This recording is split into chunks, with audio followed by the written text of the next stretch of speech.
Hello and welcome to the third lecture for ECE 1B freshman seminar for spring 2020.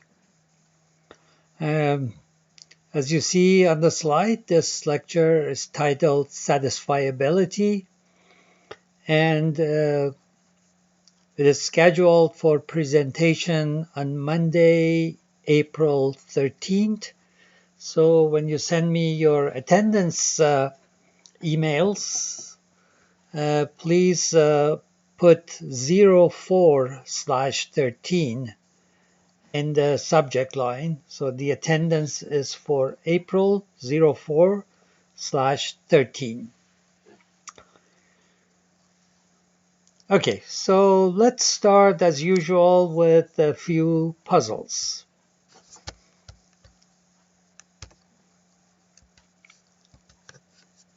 Here is our first warm-up puzzle. The puzzles have to do with making change, meaning that there's a sum of money and we want to make change for that sum of money using, and in these puzzles I'm going to use bills of $1, $5, $10, $20, $50, and $100. So these are the only bills that we are going to use in our examples. So in particular, we are not going to use $2 bills, and we won't use any larger bills than $100. And as for coins, we are going to use penny, 1 cent, a nickel, 5 cents, a dime, 10 cents, and quarter, 25 cents. Again, we are not going to use 50-cent coins, less commonly used 50-cent coins, or $1 coins. So coin in this discussion means one of these four denominations: penny, nickel, dime, and quarter. And bill means one of these six denominations: $1, $5, $10, $20, $50, and $100. Okay, so here is a puzzle. What is the largest sum of coins that you can have in your pocket without being able to make exact change for $1? $1. So you have a bunch of coins in your pocket, and somebody asks you to give him or her change for $1 in coins, and you discover that you can't make change. The coins that you have are such that you can't make change. What is the maximum amount of money that you could have? An immediate reaction to this puzzle would be, 99 cents. If I have 99 cents, obviously I cannot make change for $1. But it turns out you can have more than $1 in coins and still not be able to make change for $1. Okay, so what is the maximum amount that you can have? All right, try to solve this puzzle before proceeding. I'm going to go ahead, not wait. Normally in a classroom setting, I would wait and ask you, when you get the solution, to describe your solution. But think about this for at least a couple of minutes before proceeding with the rest of the presentation. What is the maximum sum of money you can have in coins and not be able to make change, exact change, for $1? Okay, I'm going to proceed. Let's say you have 3 quarters, that's 75 cents, 4 dimes, that's 40 cents, so that's $1.15 already, and you cannot make change for $1. In fact, you can have more. You can also have 4 pennies, so you can have up to $1.19 in change and not be able to make exact change for $1, which is a surprising result. Okay, so this leads to question 1. the first question that you have to answer in your in the attendance email that you send me. So question 1 is repeat the warm-up puzzle, but this time requiring exact change for $2. So what is the largest sum of money that you can have in your pocket and not be able to make exact change for $2? All right, so that's the first question. For this puzzle, the largest sum of coins not containing exact change for $1 can be formulated mathematically as this equation. Okay, so the money M that you have, if you have Q quarters, D dimes, 5 nickels, and P pennies, the total money that you have is given by that first expression. That's how much money you have. Not being able to make exact change for $1 basically means you can't take any subset Q of your quarters, a subset D of your dimes, little d, a subset little n of your nickels, and a subset little p of your pennies and make $100. In other words, for any little q, little d, little n, and little p, that expression must not equal 100. Okay, so I converted that word puzzle into a mathematical puzzle. Maximize the sum M, which is a function of big Q, big D, big N, big P. In other words, determine big Q, big D, big N, and big P, subject to the constraint that a subset of the quarters, a subset of the dimes, a subset of nickels, and a subset of pennies do not add to 100.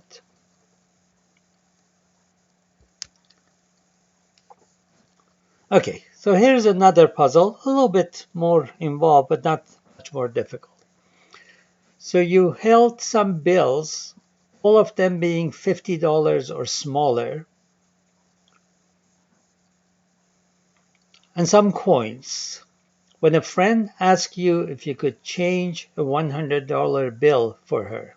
So somebody approaches you with a $100 bill, and you have some bills and coins in your pocket. You try to make change. You discovered that you could not make exact change for $100. Okay?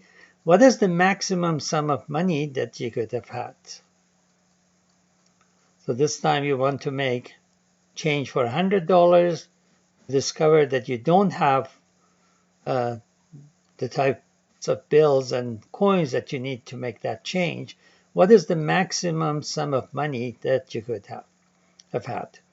So again, think about this for a couple of minutes, maybe 3 minutes. It's a little bit more involved. And then proceed. I'm going to reveal the answer.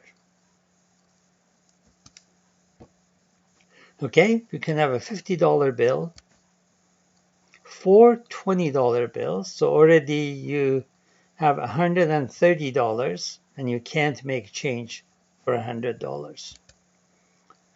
A $5 bill and 4 $1 bill. So that's 50 plus 80, 130, 135, 139 already. You can also have some coins, basically from the previous puzzle. You can have up to $1.19 coins.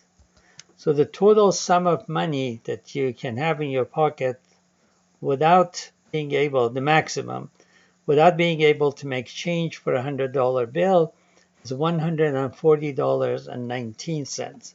Again, pretty counterintuitive that you can have so much more money than $100 but not be able to make change for a $100 bill. Okay, here's another puzzle. In how many distinct ways can you make change for $1? Distinct ways means, for example, you can make change for $1 by using 4 quarters. You can use 10 dimes.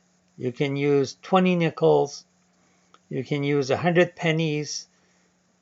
Or you can use a mix, like 2 quarters for 50 cents and 5 dimes. Or 3 quarters, 2 dimes, and a nickel. Okay, so there are many different ways. And the puzzle asks you to enumerate all of these. Find out how many different ways. Distinct means basically different ways, different combinations of coins to make that change. Now, this is a pretty involved puzzle. It's not difficult, but it takes a lot of time to solve. So I'm not expecting you to solve it. I'm going to show you a way to handle such puzzles, which leads us to basically our discussion of how all of this relates to computer engineering. So basically, we want to count the number of integer solutions to the equation 25 times q. Q is the number of quarters, 10 times d, plus 5 times n plus p equal 100. So different values of q, d, n, and p that satisfy this equation are really the solutions that we are looking for. So that's where the name satisfiability comes from. So we want to see how this equation can be satisfied, what integer values q, d, n, and p satisfy this equation. Now, equations of this type, for which we are looking for integer solutions, are known as Diophantine equations. Of course, from algebra, we know that if you have one equation and more than one unknown, then there is no unique solution. But here, because the solution is restricted to integer values, in fact, sometimes you have equations, just a single equation with 4 variables that has just a single solution because of that restriction. If q, d, n, and p are arbitrary values, non-integers, then of course the equation has an infinite number of solutions. When there are integers, there are a finite number of solutions. Okay? That finite number in some cases can be just 1, which is counterintuitive to have one equation and 4 unknown, but a unique solution. In this case, of course, the solution is not unique. We have many different ways. So how do we discover all those different ways of making change for $1? Okay, well, we don't want to do an ad hoc search.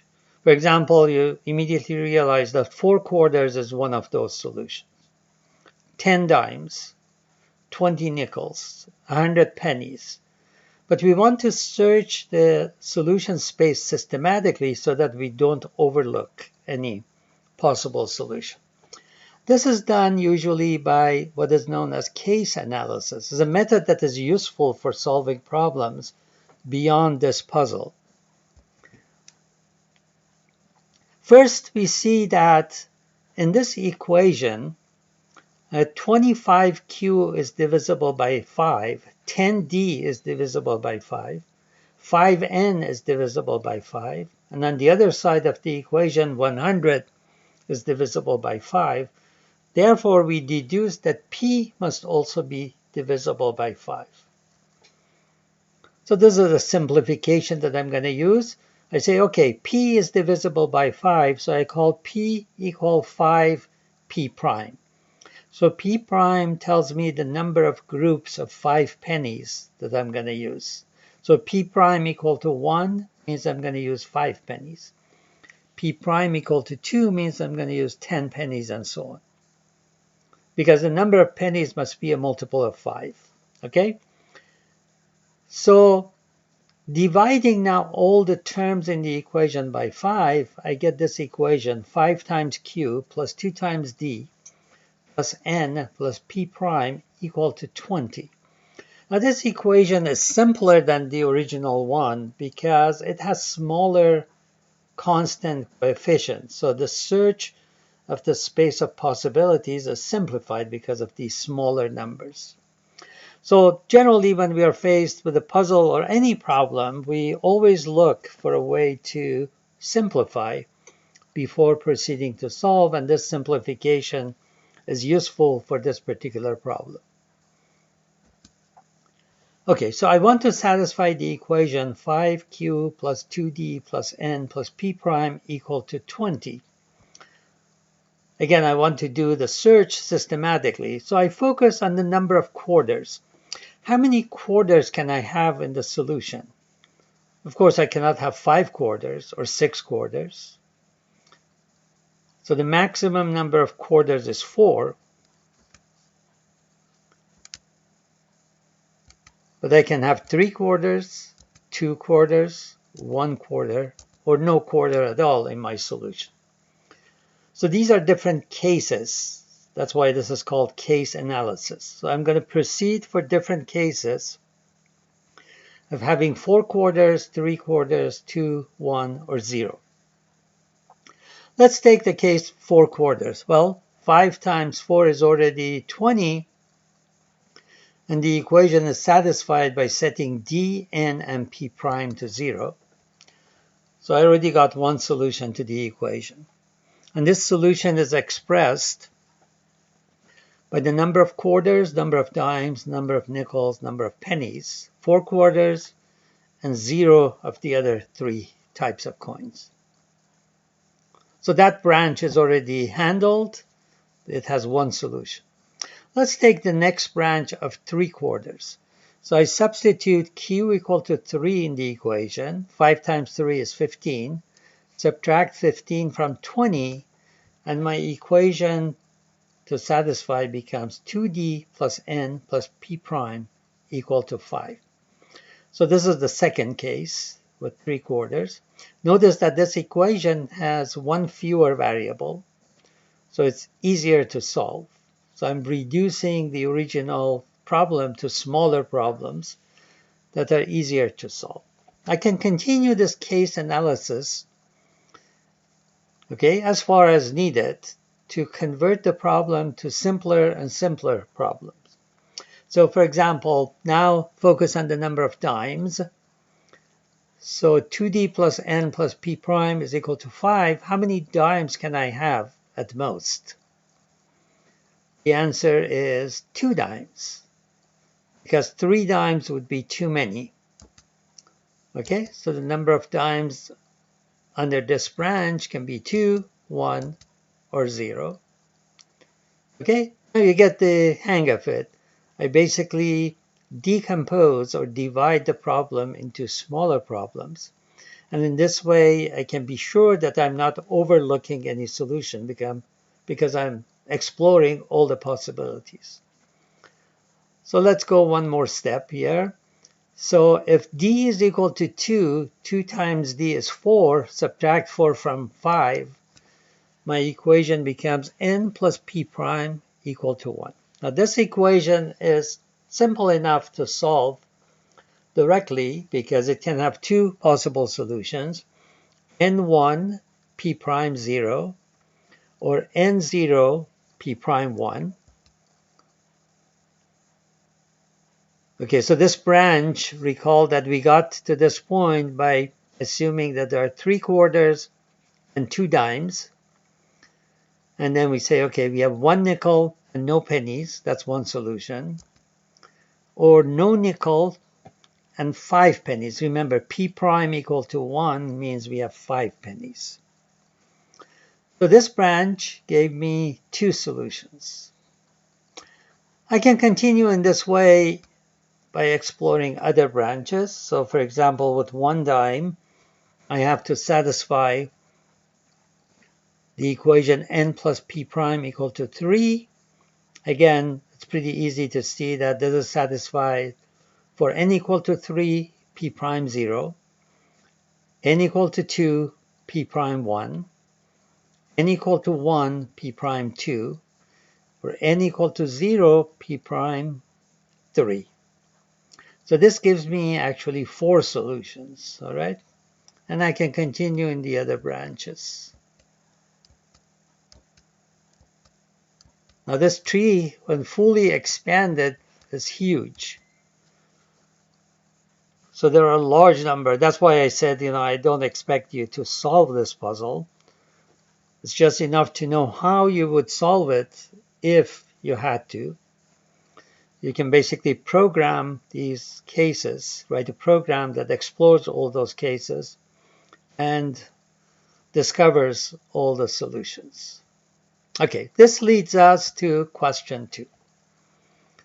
In question 2, you're supposed to provide five more answers to this problem, besides the 4 that I've already provided and enclosed in red rectangular boxes. So 4 of the solutions are given. There are many. There may be hundreds of solutions. Okay? But I just want you to discover 5 more solutions and present those solutions in the same way. In other words, a set of 4 numbers. So one of my solutions was 4000. Another one of my solutions was 3210, and so on. I want you to express your 5 solutions in the same way.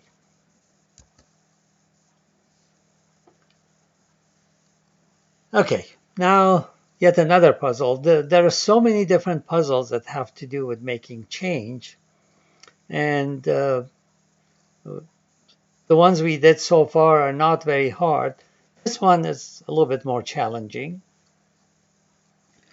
Can you make change for $1 using exactly 22 coins? Okay, so the puzzle asks you, can you make change?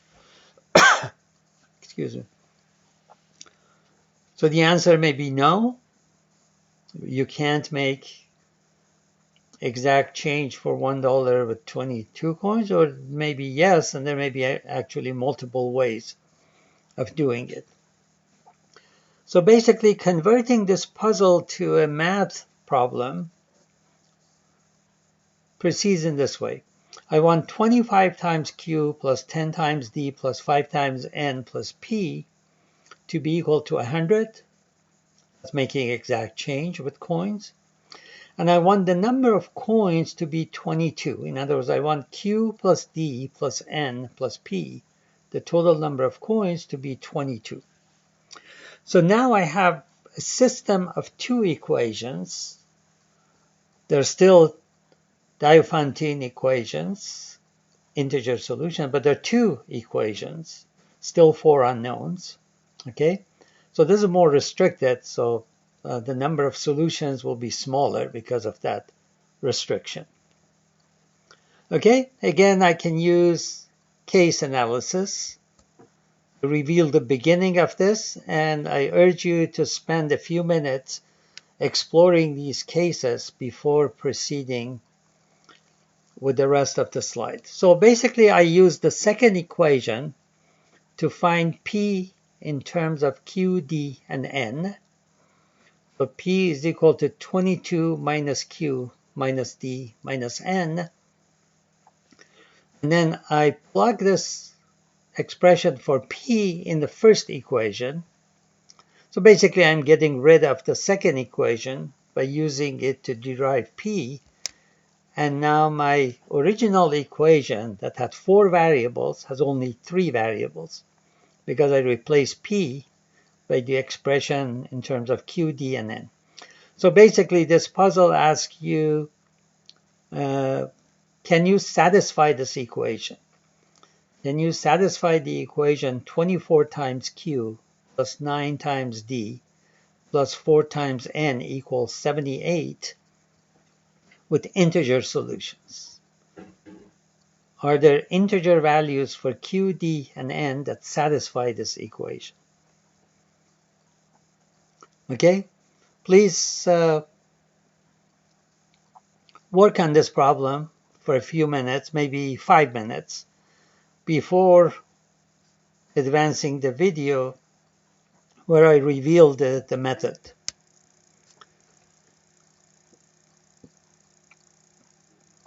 Okay, so that's the equation at the top.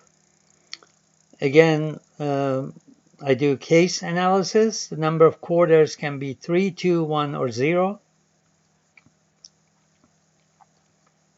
Yeah, 3 is the maximum number of quarters that you can have.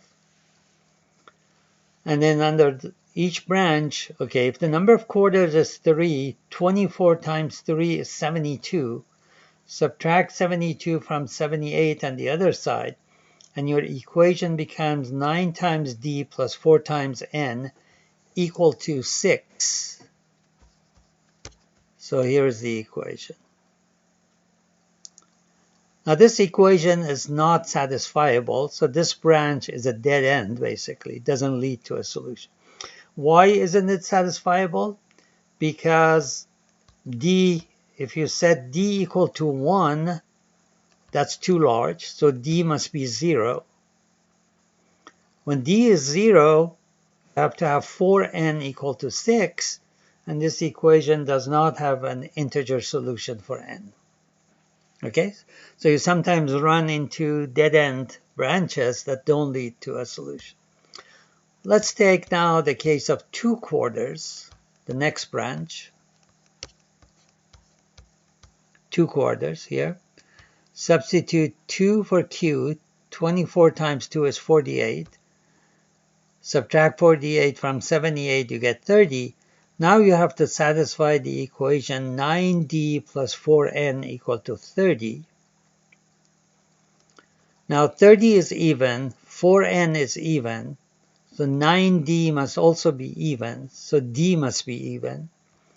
So there are only 2 possibilities, d equal to 2, because d equal to 4 is too large, d equal to 2 or d equal to 0. And when I set d equal to 2, 9 times 2 is 18.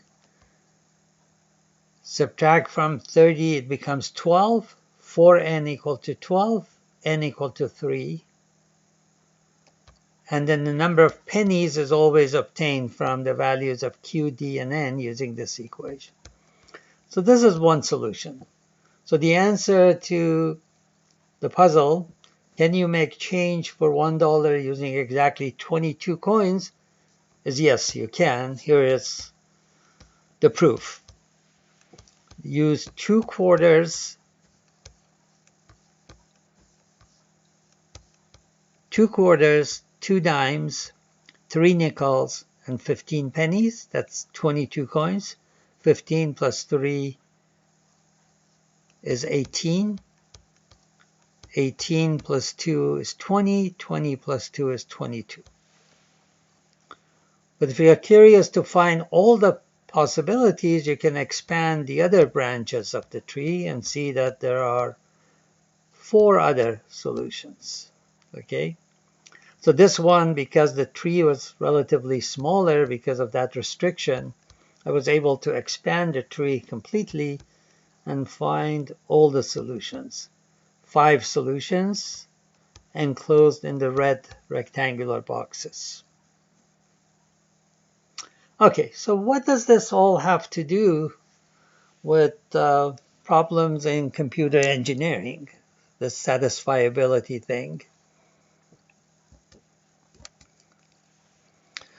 Well, one of the things we do in computer engineering is design logic circuits, electronic circuits. Now they're called logic circuits because they deal with zeros and ones as inputs and outputs. Of course, most of you are freshmen and therefore you likely have not seen logic circuits in a course. So I have an equivalent way of describing these logic circuits that does not require knowledge of such circuits. I describe them as arithmetic operators. Okay? In other words, this is an element in logic circuit, a NOT gate, which receives the input x and produces the output 1 minus x. In other words, remember x, y, z, these are all zeros or ones. If x is equal to 0, if x is equal to 0, then 1 minus x is 1. If x is equal to 1, then 1 minus x is 0. So that's why this is called an inverter. It inverts, it makes 0 into 1 and 1 into 0. Okay? And at the bottom you see what we call an AND gate. It's basically a multiplier of its inputs. Okay? So x times y times z appears at the output. So if all three of the inputs are 1s, the output becomes 1. 1 times 1 times 1. If one or more of the inputs are zeros, then the output becomes 0. So an AND gate basically produces an output of 0 in all cases, except when all 3 or 4, how many number of inputs it has, all of the inputs are equal to 1. Because if all of the inputs are equal to 1, then their product will be equal to 1. An OR gate computes this more complicated function. Basically, 1 minus the product of three things. If x is equal to 1, then this term becomes 0 and this whole term disappears. So if x equal to 1, the output will be 1. If y is equal to 1, the output will be 1. If z is equal to 1, the output will be 1, or a combination if both x and y are equal to 1. The only way the output becomes 0 is if all three of these are zeros. X, y, and z are zeros.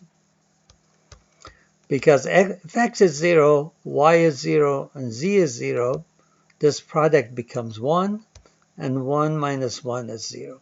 Okay, so view these gates basically as computing blocks that when you give them inputs, they compute arithmetic expressions or algebraic expressions, if you will. Remember, x, y, and z are either 0 or 1. They're not arbitrary values.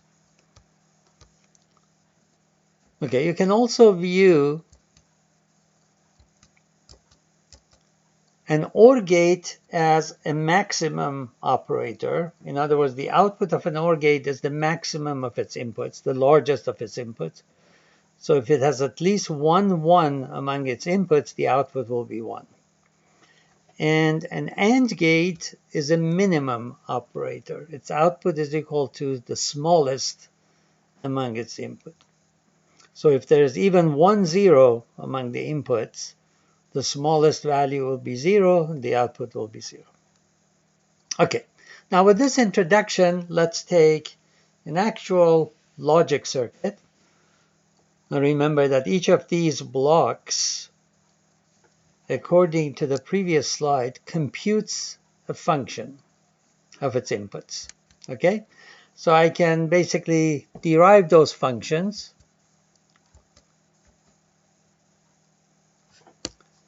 And I'm interested now in satisfying the output of the circuit, where satisfiability in logic circuits is making the output equal to 1. I want f to be equal to 1, and I'm interested in finding values for the inputs a, b, c, d in order to make f equal to 1, to satisfy the circuit. Okay, these numbers that you see are basically numbering the lines. So line number 1 connects A to this AND gate. Line number 2 connects B to this branching point, from which line number 5 goes to the AND gate, and line number 6 goes. So this is just for the sake of identification and being able to talk about those lines by citing their numbers. Okay, so let me proceed.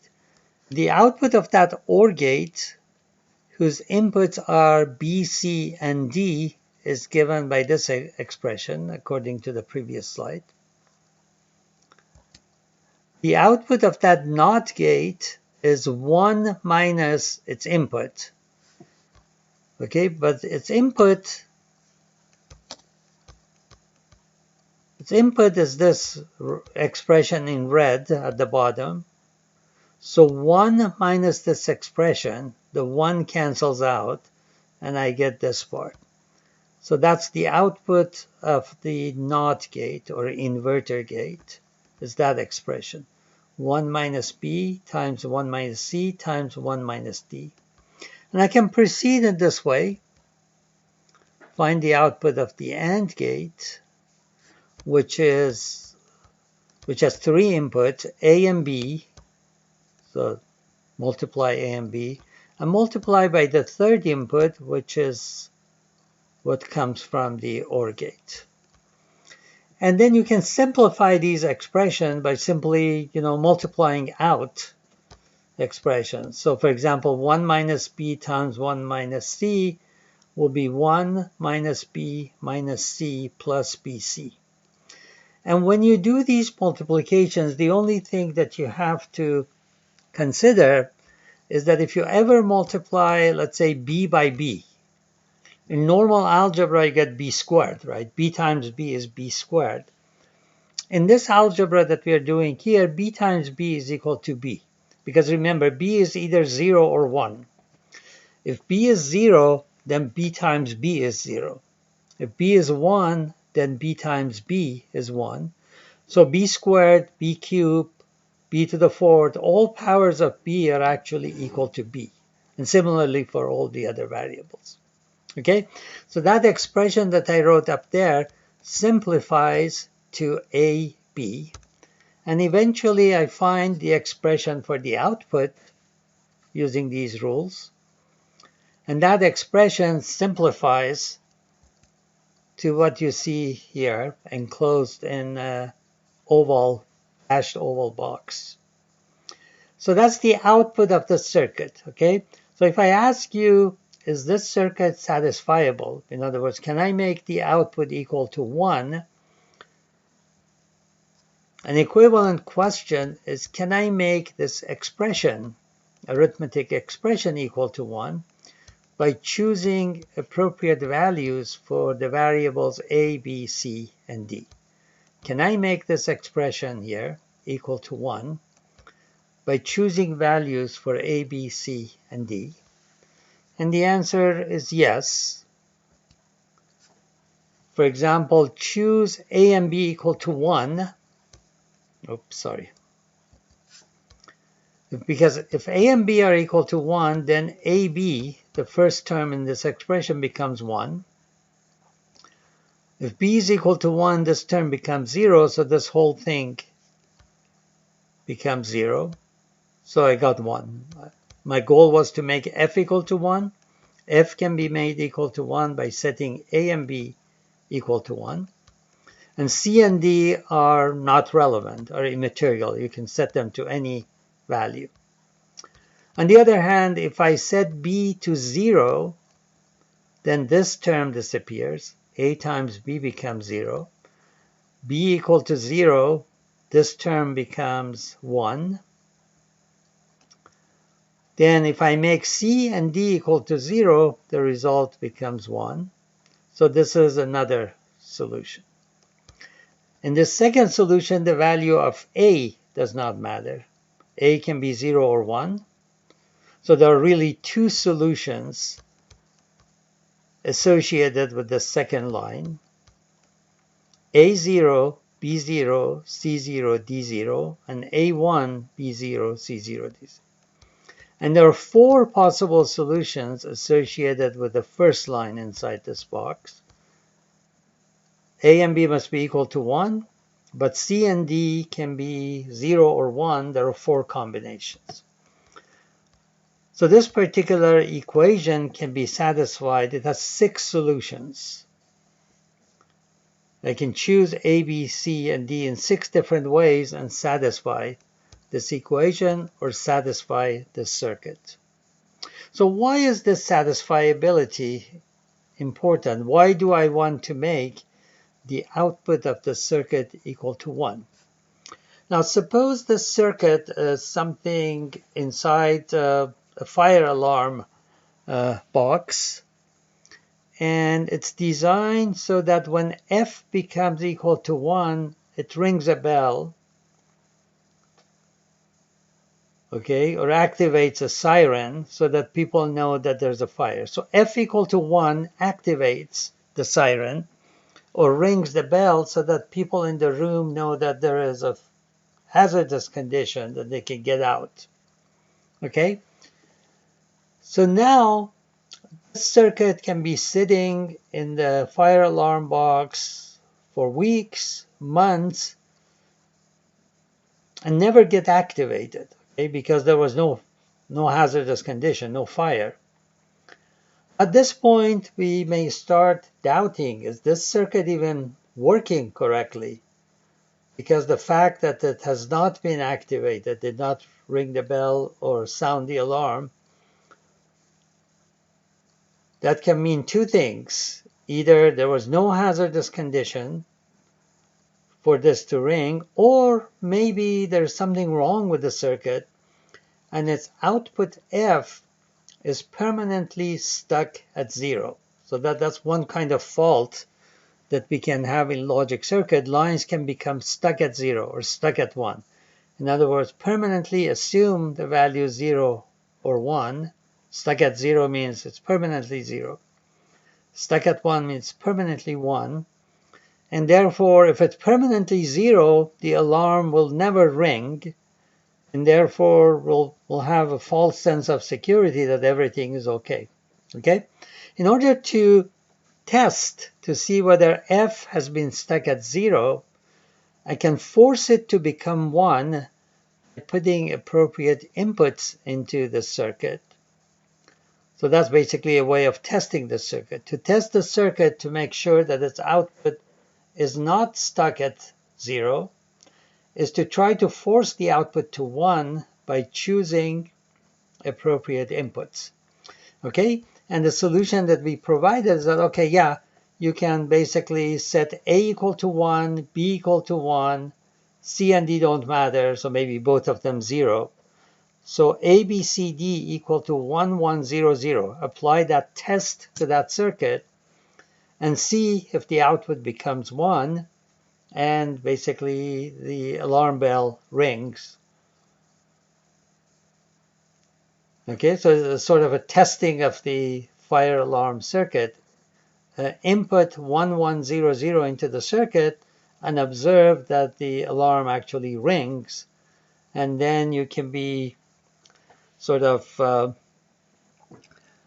secure in the knowledge that the circuit is actually working. It's not permanently stuck at 0. Okay, then you can go back to normal operation. Maybe every week or every month you come back and test the circuit, make sure that it's still working. All right? So that's the significance of satisfiability. We want to see that this circuit can be exercised in a way that the output becomes 1. Of course, the output can also be stuck at 1 instead of stuck at 0. And it can continuously ring the bell. And then we want to know whether, that there are conditions that the bell should be ringing, or maybe the circuit is faulty and its output is stuck at 1. So we can apply tests to basically force the output to 0 this time, okay, to see whether the output is stuck at 1. Okay, so why is satisfiability difficult? The reason it's difficult is that the number of cases, looking at the tree example we had before, the number of branches that you have to expand to follow all possibilities can get quite large. And this circuit now has only 4 gates in it, but typical electronic circuits that we use can have up to millions of gates, okay? So they're huge. And therefore, it's not at all trivial to follow all possibilities. Let me follow the possibilities for this simple example to show you the difficulty. Okay, so I want line 12 to be equal to 1. Okay, I want to satisfy the circuit, meaning make line 12 equal to 1. Okay, line 10 can have two possibilities. Line 10 equal to 1 and line 10 equal to 0. Okay, so I follow both possibilities to see which one leads to answers for this problem. Maybe both of them will, okay? So let's follow line 10 equal to 0. If line 10 is equal to 0, what can you say about line 11 if the output line 12 should equal to 1? So here we have an OR gate. One of its input is 0. And I want to see what value for the other input makes the output equal to 1. Well, the answer is 1. Line 11 should be 1. So if line 11 should be 1, which is the output of the inverter, line 9 should be 0. If line 9 is equal to 0, which is the output of an OR gate, all three inputs to the OR gate should be equal to 0.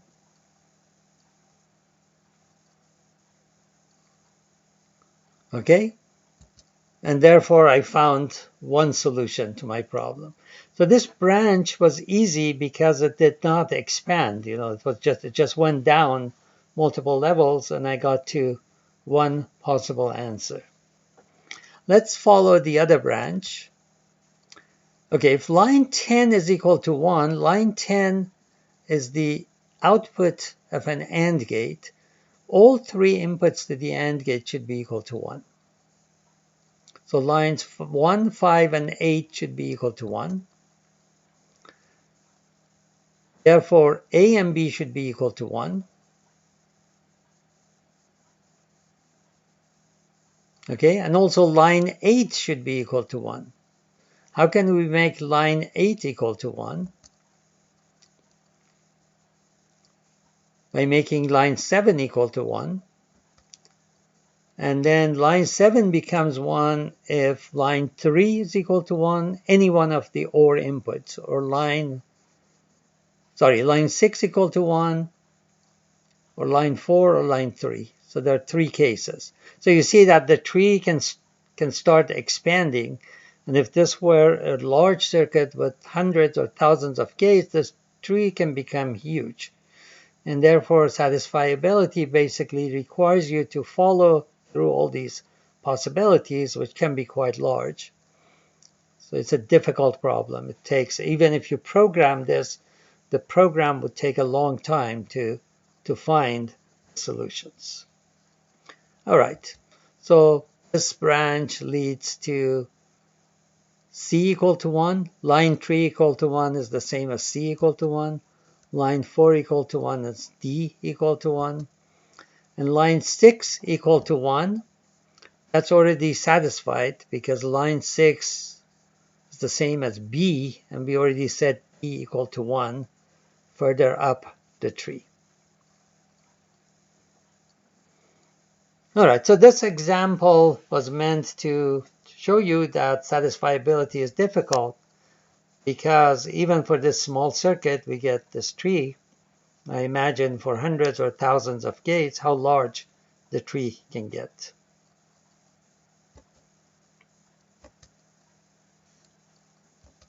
Okay?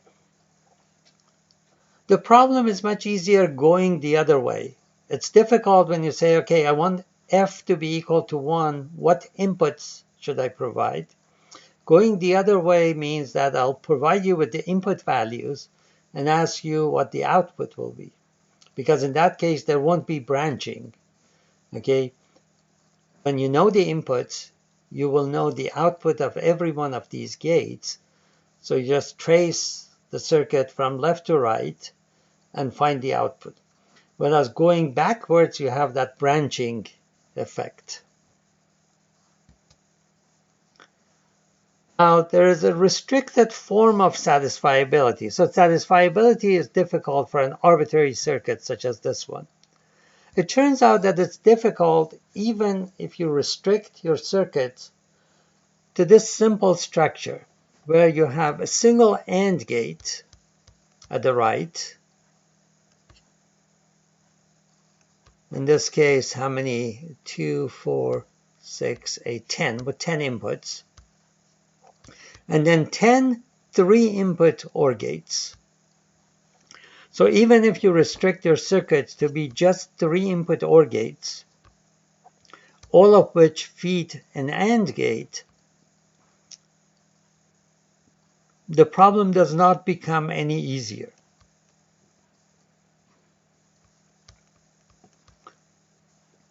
So in this case, satisfiability means these OR gates will have inputs such as what I've shown here. So the top OR gate has input x7, 1 minus x8, and x9. These are variables, each of which can be 0 or 1. So x7 can be 0 or 1, x8 can be 0 or 1, which means 1 minus x8 can be 1 or 0. And then I'm interested in finding values for these variables that would make the output y equal to 1. In order for y to be equal to 1, every single input to the AND gate should be equal to 1. So every OR gate output should be equal to 1. And if this OR gate output at the top is to be 1, I must have x7 equal to 1, or x8 equal to 0, or x9 equal to 1. Okay, similarly, all of these OR gates must be individually satisfied in order for the overall function to be satisfied. And the expression for this circuit is shown here. It's a pretty hairy expression in terms of the input. So we are asking the question whether this particular expression can be satisfied by choosing values for the variables x1, x2, and so on.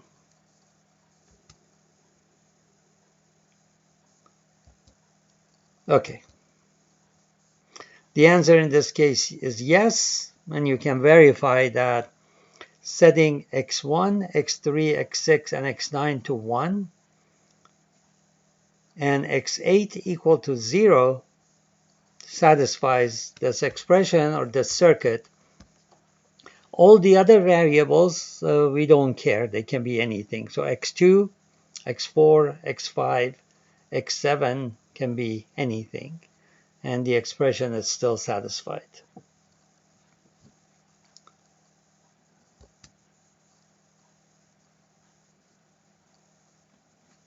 Okay, so this one I already explained to you in terms of the fire alarm that you need to test.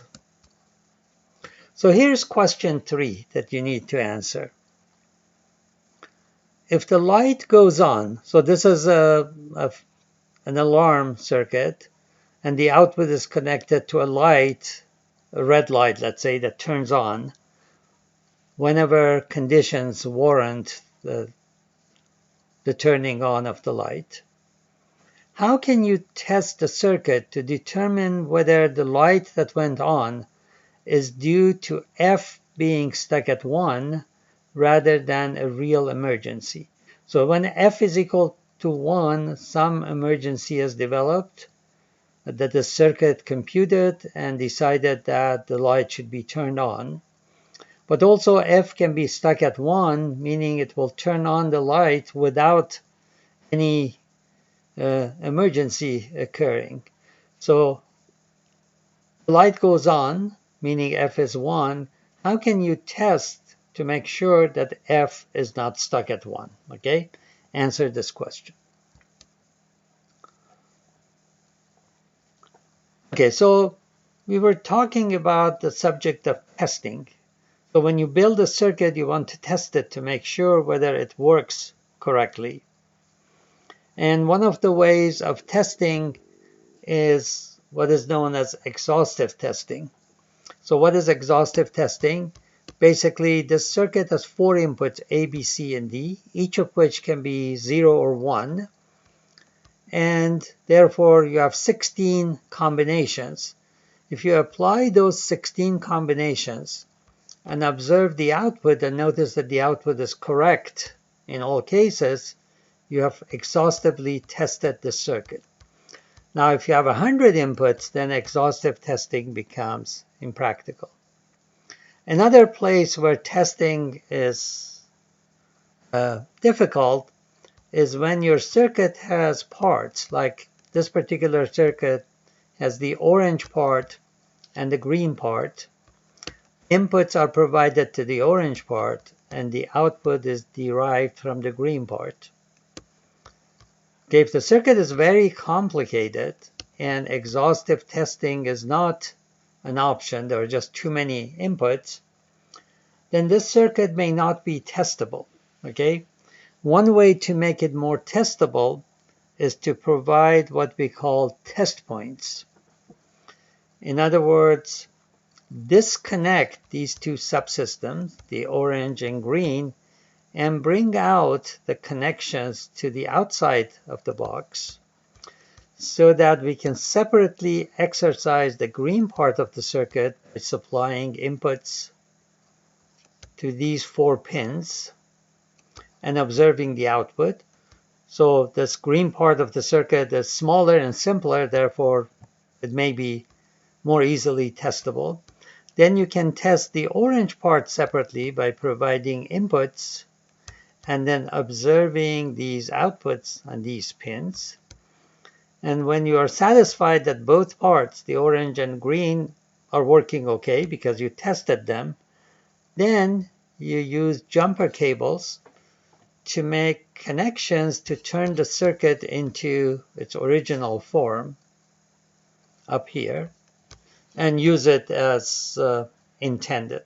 Okay, so these test points that we bring out and make it accessible to test engineers allow us to test parts of the circuit independently and therefore simplify the testing process, which is quite difficult in general. Okay, this one I'm going to skip. We don't have a lot of time. So there's this game known as Satisfiability game that has been developed to basically teach students in a fun way the concept of satisfiability. So here's how the game goes. You have a matrix of values, 3 columns always, but different number of rows. In this case, we have 2, 4, 6, 8, 10 rows. There are always 3 columns, okay, but different number of rows. Here's how you play the game. You basically choose numbers. For example, you can choose 7. You can choose -9. Once you choose a number, color all the boxes containing X green and color all the boxes containing -X red. You win if every row has a green box. So let's start playing this game. Suppose I pick -8. Okay, so I color all the -8 boxes green, and the box that is 8, so X is -8, so -X is 8, red. So I've already satisfied 3 of the lines because I have a green, 5 of the lines because I already have a green box there.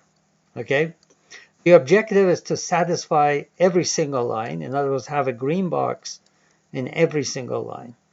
So basically now you focus on lines that do not have a green box in them and pick numbers that would make them have a green box. Let's say I pick 6. Okay, when I pick 6, 2 more boxes turn green and 1 more box turns red. So now I have satisfied 7 out of the 10 rows. There are only 3 rows left unsatisfied. Okay, pick another number, let's say 3. Those 2 boxes turn green and nothing turns red because there's no -3 in the boxes. I now have only 2 rows left that are not satisfied. It's obvious at this point that I can satisfy them by picking one of the values 9 or -4 to satisfy first of the 2 lines, or picking 1 or 2. Okay, so I can win this game in 2 more steps. Okay, it may look too easy, but believe me, it can get pretty hard. So why is this game hard? You can discover this by yourself by going to this website that you see at the bottom, the URL at the bottom of the slide, and you can play this game interactively. And the game has 5 different levels, I believe, and I'm asking you to play the game several times at the average level, okay? I don't want it to be too easy.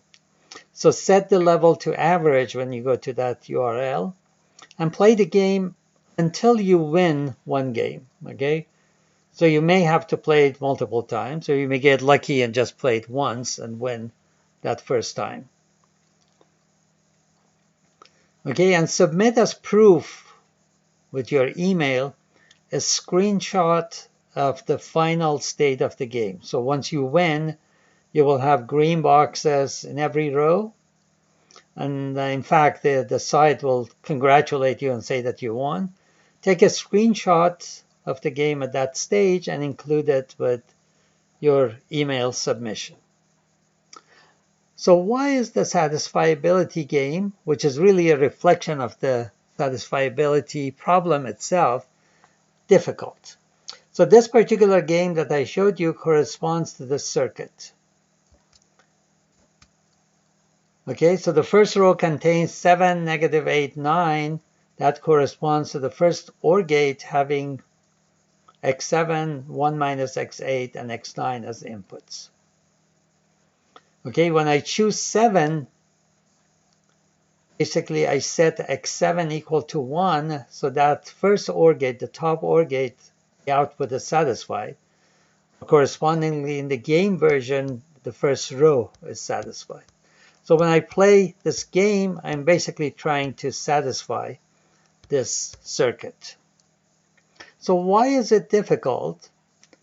Because there's no obvious strategy for playing this game. In fact, if you try to use a greedy strategy, sometimes it fails miserably. Okay, let me go to the next slide and show you. So this is a partially filled matrix. I've removed some of the entries so that we can focus on what is there and not be distracted by too much information. So you may think, here's a possibly good strategy. I look for numbers that appear in a lot of rows, because if I pick those numbers, I can satisfy many rows. So for example, let's say I pick 9. And when I pick 9, 3 of the rows are satisfied, because there are 3 rows that have 9 in them. Then simultaneously, this box, which has -9, becomes red. Okay, then I continue that strategy and say, okay, -7 appears to be a good choice because there are 3 rows that are satisfied if I pick -7. But then picking -7 will make this box into red. So I now have 2 red boxes in this row. Now if I have 3 red boxes, then that row cannot be satisfied, and therefore I fail in the game. Or in the circuit example, in the circuit version, I cannot satisfy the circuit. But if I continue that strategy, say, okay, 5 seems to be a good number. There are 3 rows with 5 in them. But then that dooms my game because this -5. So all 3 boxes here have turned red as a result of me following that greedy strategy where I pick numbers that satisfy the largest possible number of lines. So you'll see this for yourself as you play the game interactively on that website. In fact, the website actually helps you when you get to a situation where there are two red boxes in a line. Like here, it highlights this line and says, be careful, this line is about to go all red, so you better pick -5 rather than 5, so that to make sure that that line doesn't turn all red.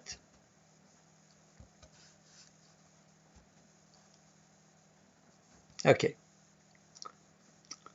So let me give you, I'm going to skip this slide and go to the last slide. So this is one example of satisfiability in action in artificial intelligence. This is another example that is a bit easier to understand. So I'm going to go over this example. So suppose I'm making maps, and on my map there are cities. These circles are cities, A through G. And I need to put labels, names of those cities adjacent to the cities on the map. Okay? So for example, the city C, I can put its name on top. It can be a pretty long name. Or I can put it at the bottom under the city. I can also put the name of the city B under it or over it. Of course, in maps, I have other options I can put to the side. But let's say we have only these two options, binary options. Name of a city can go on top of it or below it. The thing is, C and B and C are too close to each other for me to put the name of C under it and the name of B over it, because they will interfere with each other. So I have this constraint that if I put the name of C under, the name of B should go under too. If I put the name of B over, the name of C should go over it. So looking at all the cities, F and G have a similar problem. Not enough space between them to put two names. B and D have a similar problem. So these constraints can be written as this equation to be satisfied. So this expression has 4 terms that are multiplied by each other, and I want to make this expression equal to 1. So the first term basically is the constraint for B and C. It says if B is equal to 1, then C should not be 0, because then this term becomes 0, and the whole thing becomes 0, so the expression is... So if B is equal to 1, meaning if I put the name of B above it, then C should not be 0. The name of C should not be below it. This one says if D is equal to 1, if I put the name of D above it, then B should not be equal to 0, and so on. So my problem of labeling this map is to try to satisfy this equation. Choose the variables B, C, D, E, F, and G so that this expression becomes 1. And the variables are binary. They are 0 or 1. 0 means the name goes below the city, and 1 means the name goes above it. Okay? So in fact, that expression can be satisfied. And these are basically the inputs that I should provide.